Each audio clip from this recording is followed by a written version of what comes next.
किसी को हार्ट की प्रॉब्लम है, किसी को, जैसे मैंने कहा था कि जब आपकी हार्ट में 90% तक ब्लॉकेज आ जाए।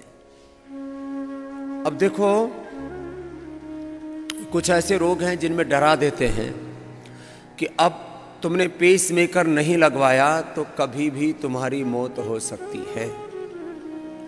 ऐसे एक दो नहीं, हजारों लोगों को मैंने हार्ट अटैक से बचाया है, हार्ट फेलियर से, मौत से बचाया है। पेस मेकर मैं कहता हूं लगाने की जरूरत नहीं है। तो ये बहुत जिम्मेदारी वाला काम नहीं है, कोई भाषण प्रवचन नहीं है, ये मात्र उत्साह देने वाली बात नहीं है। This is not only inspiration and motivational speech. ये बात एक रेस्पॉन्सिबल जॉब है जिसको मैं कर रहा हूं, और जो मैं कह रहा हूं कि आपको पेसमेकर लगाने की जरूरत नहीं, आपको बाईपास एंजियोप्लास्टी कराने की जरूरत नहीं।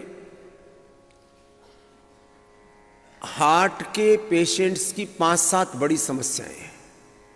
इजेक्शन फ्रैक्शन कम हो जाता है, हार्ट में ब्लॉकेज आ जाते हैं, हार्ट का वाल सिकुड़ जाता है तो बहुत फैल जाता है, हार्ट इनलार्ज हो जाता है, हार्ट में कैल्सिफिकेशन हो जाता है, हार्ट की पल्पिटेशन बहुत हाई हो जाती है,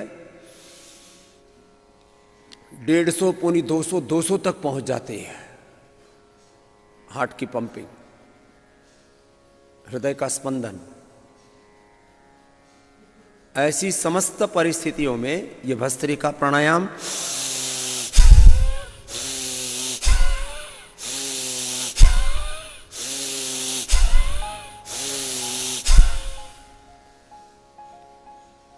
अब मैं यही कर रहा हूं तो इसमें भी माथे पर पसीना आ रहा है।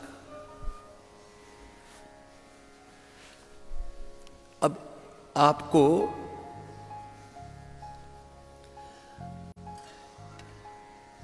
हृदय रोग पर केंद्रित कर रहा हूं अभी। अब हृदय रोग के लिए आपको हृदयष्टि से हवन करना है।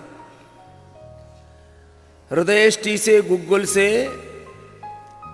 जो है वो हृदय के अवरोधों को खोल देता है। और ये जो हवन है इसके बारे में बस एक ही बात कहूंगा, आजकल नैनो मेडिकेशन, नैनो टेक्नोलॉजी चीजों के सूक्ष्म धरातल तक, सूक्ष्म स्वरूप तक पहुंचने का प्रयत्न किया जा रहा है। जो हम औषधि खाते हैं, आयुर्वेद का विधान है और ये हमारा अनुभव है, उसी औषधि से हवन करते हैं। वो औषधि सूक्ष्म रूप लेकर के, सूक्ष्मतम रूप लेकर के नैनो मेडिकेशन के रूप में हमारे शरीर में जाते हैं। जिनको हृदय रोग हो, ये मैं एक ही बार कह देता हूं इस बात को, वो हृदयष्टि से। जिनको मस्तिष्क के रोग हो, स्ट्रेस, एंजाइटी, डिप्रेशन, उनको मेधाष्टि से। जिनकी इम्यूनिटी लो है उनको प्राणेष्टि से। जिनको पता ही नहीं लग रहा रोग का कारण, और टेस्ट आदि भी कराते हैं तो टेस्ट आदि में सब कुछ नॉर्मल आ रहा है, फिर भी शरीर साथ नहीं दे रहा है, शरीर में कष्ट है, पीड़ा है, सारे टेस्ट नॉर्मल हैं, फिर भी आप कष्ट में हैं। ऐसे में वात रोगों में वातेष्टि, पित्त रोगों में पित्तेष्टि, कफ रोगों में कफेष्टि, निसंतानों के लिए संतति इष्टि, चर्म रोगों में चर्मेष्टि, कैंसर में कर्कटेष्टि, डायबिटीज में मधुष्टि। ये बड़े महत्वपूर्ण है, कुछ लोग इग्नोर करते हैं। इससे क्या होगा? ईमानदारी से कोई यजन पूर्वक, यज्ञ पूर्वक योग करे, साथ में फिर प्रार्थना का भाव बड़ा महत्वपूर्ण है। मैं 2 शब्द बार बार कहता हूं, तुम उसको कितना समझते हो? भस्त्रिका के बाद कपालभाति लय के साथ, रुकना नहीं, विराम नहीं, यज्ञ पूर्वक योग करना, आयुर्वेद की औषध सेवन पूर्वक योग करना, यज्ञ योग का। आयुर्वेद, और आयुर्वेद में भी फिर जो शुद्धिकरण के लिए